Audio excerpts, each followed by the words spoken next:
Now I'll give the floor to you. Okay. Thank you, Jan. Okay, sure. Okay, it's a pleasure to be here, and I hope that we have a lively discussion. What I'm going to do is I'm going to start with a few remarks, and because I want to get them right, I'm going to read them, so I hope that isn't going to bother people. It'll be about 10 minutes, but then I would like to open the floor to questions and discussions on really any topic at all. Things that I've touched on. I'm going to talk about my early experience in the civil rights movement in the States in the 1960s. But this is just the lead-in, and we can just go anywhere on any issue or topic that strikes your mind or that somehow or other touches you from what I've said here. So I'll just begin with a few sort of observations and experiences that I've had. Some of them may be unusual and even a bit controversial, and I'm feeling also a little bit exposed because I'm going to say things about me that I'm not too proud of. But I think it's necessary. So the first thing is that I believe prejudice and racism are actually acquired traits. Many reasons for it, but I suspect that part of it is, as a consequence of our basic human instinct to form tight-knit communities of like-minded people. That's what we tend to do. I think that while sometimes that sense of belonging, can go overboard and produce, I think, discrimination, racism, and fear of other people and so on. Now, I think I was lucky because I grew up, if I can say, prejudice-free. Not because I was blessed with any special kind of virtue, because I wasn't, but rather because I lived in a homogeneous neighborhood with other, upwardly mobile Jewish families. We're isolated from the racism that raged around us, but lay just really beyond our narrow horizons. Now, I don't recall how I became aware of the N-word and its hurtful effects. At that time, no, I was about 8 years old or so. I was in third grade at a progressive private school in the New York City borough of Queens. Now, I had a black classmate named Tookie. I remember him quite well. Now, motivated both, I think, by a desire to share my discovery of this terrible word and to forestall harm to Tookie, I took another classmate aside and sort of in low voice, told him that I had recently learned of a word that we should never call Tookie or utter around him because it would cause him great pain. During the next few years, I became much more aware of the racial, ethnic, and religious discrimination that was going on, although mostly at that stage from just hearing my parents talk about current affairs. I was not touched directly by those events and did not come face to face with racists or racism until my first year at a very small experimental co-ed boarding high school in Woodstock, Vermont. Now, one of the students, a guy from Louisiana, he was named Addison Wood, some things you never forget. Now, he was the first unabashed and virulent anti-black racist that I'd ever met. He was from Louisiana. I mean, it was just vicious, the kinds of things that he was saying, and felt that he could say them, without reservation, that it was perfectly all right. Anyway, a few of us, my schoolmates, we tried to reason with this guy. I remember sitting in the dormitory and arguing with him, and he steadfastly stood his racist ground, But I wish to believe that over time, he had thought about our conversation, and how baseless and harmful it was. And that somehow or other, over time, he relented. And there are many cases of people who were brought up in the South and who have had, brought up in a racist milieu, and it turned out, that they realized, the stupidity and the anguish of this and became, opponents of racism and proponents of social justice. Now, from my point of view, for me, I was still an idealist. I mean, I believed in the United States self-characterization, as the land of the free and the home of the brave. In fact, I'm thinking of this book here, one of the books I published by another author, who talks about exceptionalism, American exceptionalism takes its toll. And it is really this self-deception that I think goes through the whole American experience. And because I believed in, this exceptionalism, I really regarded people like, Addison Wood as aberrations, as outliers from the norm, as anomalies, not true representations of the American character. It was only when I went to Johns Hopkins University in Baltimore, which was then a Jim Crow city, all the way, that I realized how mistaken I was in that view.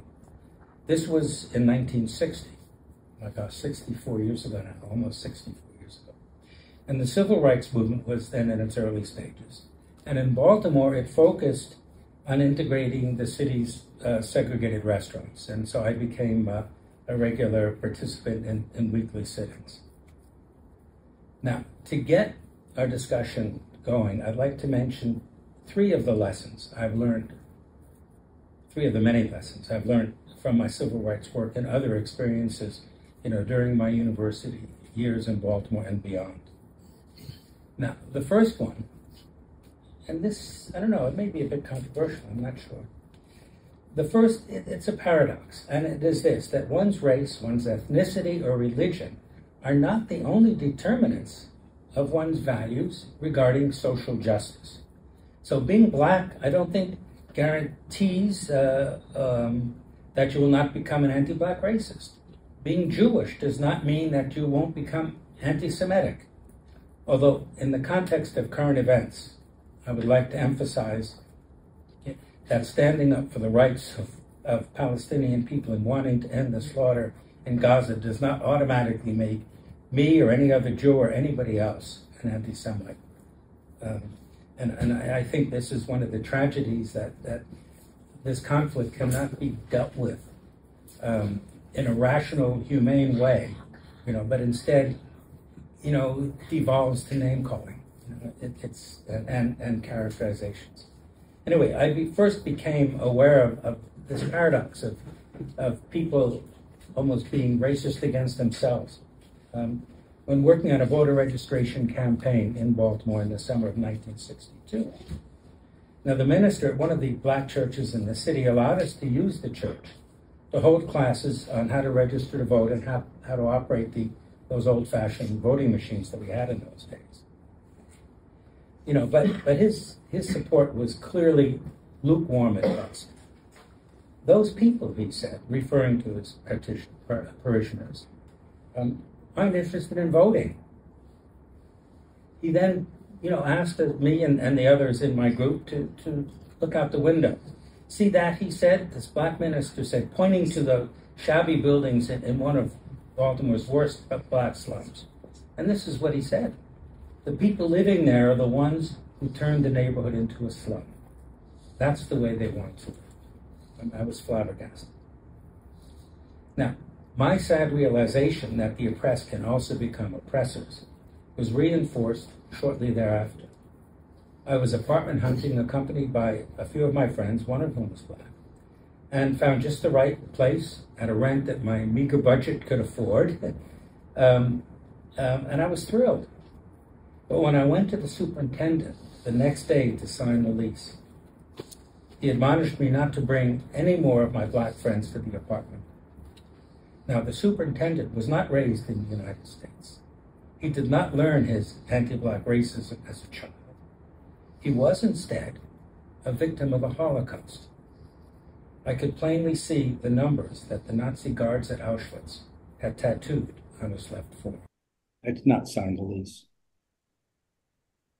The second lesson I learned was that any of us, or at least me, could fall under the evil spell of racism. I'm not very proud of this, but I think I should relate this incident. And it was three of my white friends from the civil rights movement and I were standing outside my apartment in an all-white neighborhood. Every neighborhood was segregated in Baltimore at the time. It was either all white or all Black. I can't recall any integrated neighborhood. Anyway, it was just before midnight when we saw a Black teenage boy walking along the opposite sidewalk. Now, all four of us, in unison, seemingly motivated by a kind of a baseless fear and anger at seeing a Black person trespassing on our residential street. We ran up to him and menacingly, really menacingly, backed him into a driveway. We were poised to attack this innocent young man, cowered in justifiable fear. Suddenly, the hypocrisy and the horror of what we were doing struck us. We stood for a moment in shameful stillness, apologized to the boy, and sheepishly walked away. The third lesson is that you cannot end racism by violence and fiat. Laws that criminalize racist behavior are indeed necessary to protect the rights of vulnerable minorities. But laws themselves don't change feelings, attitudes, or beliefs. They don't end racism. They just drive it underground. You can see that's now. I mean, all the progress that I've seen in the last 30, 40, 50 years, since these days in the civil rights movement, the U.S. elected a Black president and so forth. But my God, we're entering a new age. And then Trump comes along. Now, Trump didn't invent racism. He didn't invent all those people, the Proud Boys and these other white supremacist groups who support him. He gave them permission. So those feelings, they were there all along, but people just felt, uncomfortable coming out with it. Same in Yugoslavia. All the ethnic hatreds really that consumed that area for hundreds of years seem to have disappeared under the oppressive regime of Tito.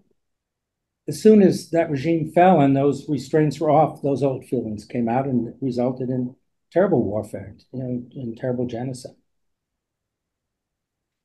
Anyway, I think that racism will only end when deeply held prejudices and fantasies of racial superiority are eradicated.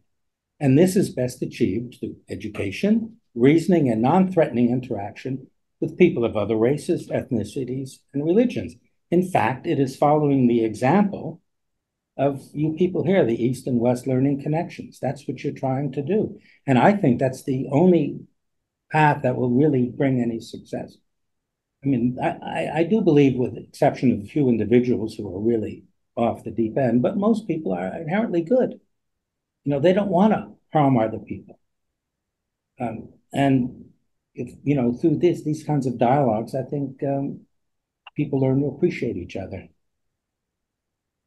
Anyway, there is a passage in Sheila White's book. I think many of you know it and probably read it. Letters Postmarked Prejudice in Black and White. It's a biographical novel about the interracial marriage of her white mother and Black father. And it illustrates this point, and I'll read it to you in a second. The scene takes place during the early days of the courtship, of Vivian, Sheila's white mother, and Billy, her Black father. Now, the couple are walking on a street, and they pass three sailors, on the street that's in Halifax. And one of the sailors, as they're walking by, hurls a racial epithet, at Billy. And here's how he responds, and I'll read this passage. Vivian, you wait here just for a moment. Vivian, you wait here just for a moment, Billy said, calmly. And he circled back to the aggravating trio. The surly marmalade-headed sailor was weaving back and forth, opening and closing his hands, shifting from one foot to the other, looking itchy and edgy as he saw Billy coming his way. Vivian stood her ground for about 5 seconds before deciding to quickly step behind Billy to catch up and witness what was going to happen. She feared an altercation as she watched him stride up to the sailors. Excuse me, gentlemen, he said. I couldn't help but overhear your comment. He reached for some mimeograph pamphlets from his inside suit jacket and handed one of them to each of the sailors. He introduced himself. I run the program for servicemen at the YMCA here in Halifax. With that, he launched into an eloquent sales pitch for the upcoming servicemen's dance at the Y and completely took them aback when he invited them to attend. He reminded them there was no cost. It was a popular event with the local girls. Refreshments would be served. He told them his father had been an honorary captain in the Great War. He retold a few of his favorite stories about servicemen he had met through the Y, and soon had the sailors relaxing and laughing. Looking straight at Billy, the instigator of the initial unpleasantness, unexpectedly apologized for the slur. They shook hands. So that's it for my prepared remarks. I think now it's time for us to start talking about justice, about the state of the world, about your thoughts, about mine, about the fascinating people I met as a journalist in New York, Baltimore, Copenhagen, and Toronto, and about everything and anything. So let's just begin. I turn the floor over to you. Ask questions, make a comment, whatever comes to mind.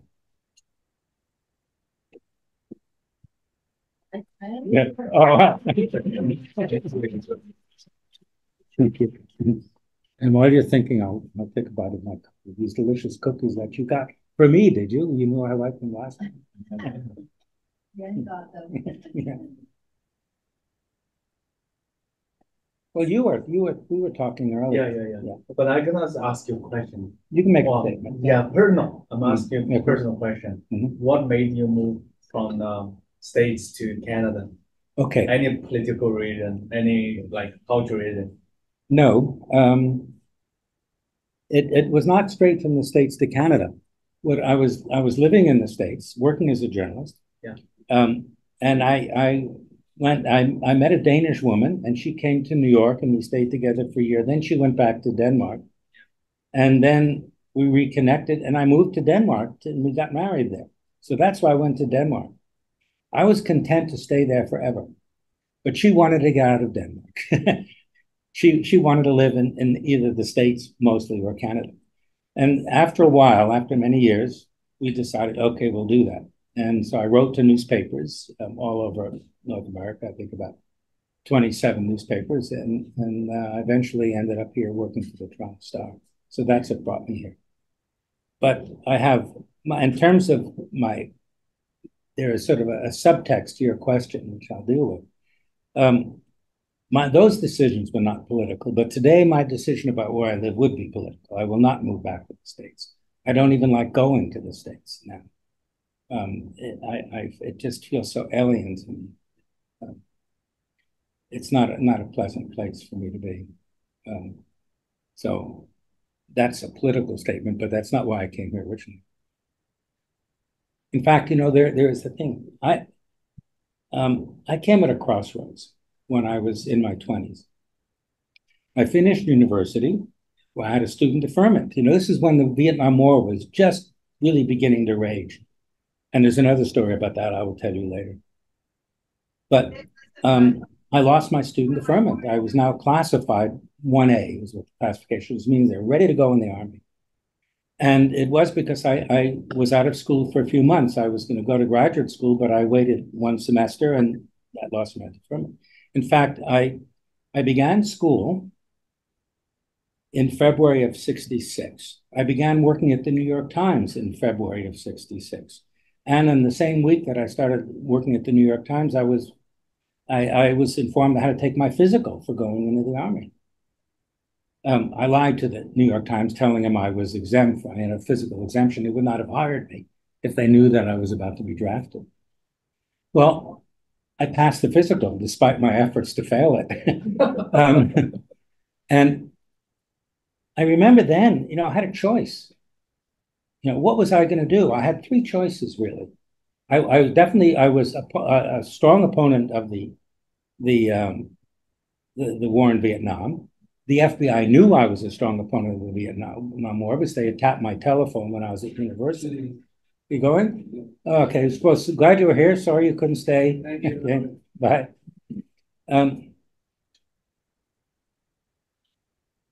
And I knew that if I went in the Army, they would know all about my politics, and I'd probably have to worry more from them than I would have got from the Viet Cong. So I was thinking, what do I do? And I had three choices. One, I go in the Army. Two, I become a conscientious objector, which is a felony, a serious criminal offense. I'd spend 2 years in penitentiary, and I lose my civil liberties. The three, I come to Canada. And I said, no, I don't want to lose my civil liberties. If I come to Canada, I'll lose my rights in my homeland. So I said, I made a choice. I don't know if you would agree with the choice, but I said, you know what? I'm going to go. They draft me, and I'll just try to stay alive. And I had made up that. It's a very existential kind of a thing. Have you ever read a book, a short story by Andre Gide called now I can't think of it. Was it The Wall? Anyway, it's a similar thing of somebody facing a similar kind of a choice. Well, a weird thing happened. Months went by and I wasn't drafted. So I wanted to know. I called up my draft board and said, what's happening to me? And they said, that's odd. Everybody in this draft board who was 1A is now in the Army. And then she said, were you ever in trouble with the law? Well, I was arrested twice on civil rights demonstrations in Baltimore. I had no convictions. Another story, but no convictions. I said, yes. I told her that. She said, that's all it is that your records are now down in Maryland, the state of Maryland, and it's a formality that we have to confirm that you're no longer under the jurisdiction of any court. When those records come back in about 2 or 3 weeks, you'll be drafted. I said, okay. But then I used to play on a softball team on the Broadway Show League in New York City. It was the cast of the Broadway shows, the crews of the news media, television shows, and journalists at the various newspapers in town. We all had our teams, very competitive. And I was there playing, and I got a hit, and I was running around first base, and I hear a loud snap. I spin around, land at the ground. I broke my femur.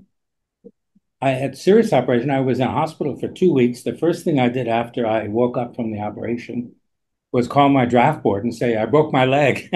I'm sending you the x-rays. And so I got a deferment. I mean, I still feel that injury. Do you think that we'll ever have the draft again in the States, or do you think the Vietnam War turned people against it so much that it would never happen? Well, it's not planned for now, but if there's ever, warfare is different now anyway. It's not really the numbers of troops you have. It's the more, technical and lethal equipment. But it would be unpopular unless it was deemed absolutely necessary if there were more of that dimension. It would happen here. In the 50s, everybody had draft. In Britain, they had 2 years military service, right. And most European countries did. Well, we did when I was growing up, it was expected that you have to do your 2 years of military service. And in fact, my first year at university, they have a program called ROTC, Reserve Officer Training Corps. I don't know if you're familiar with it, but it's a 4-year program, and you join it when you start university. And then if you go through the whole program, you then do 6 months of active duty as a commissioned officer. So I remember thinking, I'll go and do that. Well, I started doing it, and then of course all the war stuff, was going on, and I became more aware of it. And I remember going to them saying, I want to quit. I don't want to be part of your army. And the guy, the colonel, who was the head of it, gave me this. We had this real argument, this wrestling down. He called me demoralized, and all kinds of terrible. But I don't know. I hope. Yeah. So continue that question. Yeah. In terms of we often say Canada is less racist country than the U.S. because of Black history. Still, we have some, but from historical point of view to nowadays, what's the difference you feel between Canada and U.S. in terms of, there is significant difference. Yeah. It's not to say that the racism that exists in Canada is acceptable, because it isn't. But the racism that existed in the States, and I think we see remnants of it now, is positively horrendous. I mean, the race riots, you had the incident, was it in Oklahoma? You remember 1921? None of us was around then, but we know about it. Where, and this was one of many incidences where the Black community, got together and began building businesses and good livings for themselves and good homes for themselves. The white residents couldn't stand it. They went there and killed hundreds of them and destroyed the town. I mean, nothing like that is going to happen in Canada. But the residual things that racism takes so many forms. One time, my son for a while lived with us. My first wife and I got divorced when I moved here. Then I married Rosemary, and we've been together now. It's going to be what, 39 years in June. um, but you know, he went with his mother and her husband. He was a big executive at the TD Bank, and he was moved and lived in this very fancy neighborhood, Kenilworth, in outside of Chicago, where Home Alone was filmed. Well, my son was telling me he had a black friend, and every time Kwame would drive into that neighborhood, he'd be stopped by the police. Every time. Now, does that happen here? Yes. I used to drive Uber for a while. And I remember I got a call up in Vaughan somewhere, and it was 1 o'clock in the morning, and I picked the guy up. He was sitting next to me. He was black, as this is relevant. And we were talking, and he mentioned that car was his car in the driveway. And I said, if you had a car and driveway, why are you spending all this money calling an Uber? And he said, because if I drive here, and that's just north of Toronto, you know, Vaughan, Richmond Hill, and so on. If I drive here at night, I'll get stopped by the police. And it was very funny because while we were talking, I stopped at a light and there was a cop car to the left of me, and then we were talking. And he said, if I were sitting in your seat driving, he would pull me. So this happens. You know, this is not minor stuff. You know, this is stuff that goes way deep into your sense of yourself, of your role you play in society. It's terrible. So I can't excuse any of that, but is it as bad as what goes on in the States? No. Can it get that way in Canada? It may. I mean, I see the signs of it. In fact, the one thing I've realized through my life is that no real deep problem ever has a solution. It has a treatment. It doesn't have a cure. You can treat racism. You can treat,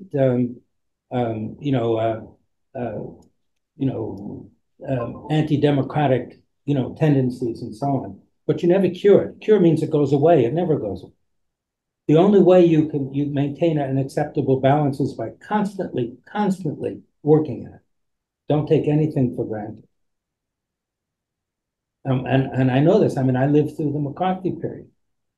Are you familiar with?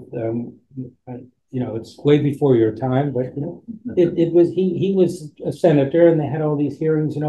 Everybody and his uncle was being accused of being a communist, and then fired from their jobs and couldn't work. I mean, the more famous ones were in the Hollywood film industry, and we'd listen to that on television. I'd come home from school and riveted to these hearings. And, my father, who was very left-wing, would talk, about politics and talk what's going on. And then he would say to me, but Ed, I was 10 years old. Don't ever repeat at school what we're talking about here. He was afraid. And his fears were well-founded. He was investigated.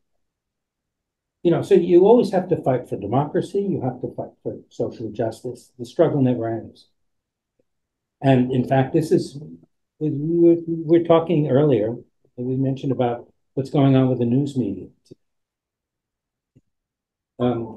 There's an if you I read one that was the Washington Post, and their little sort of motto is democracy dies in darkness. Interesting thing, democracy dies in darkness. If you don't have an educated, actively involved electorate, democracy is going to die. And it'll die at the hands of that electorate.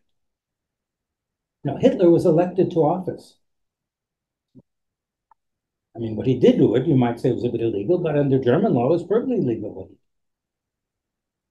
I mean, he burned down the Reichstag, and that gave him an excuse, to get extraordinary powers, but those powers were legally granted, even if the methods were nefarious. So we are responsible, for our fate. So, I don't know. Anybody else want to say anything? I can go on, and I don't want to interrupt.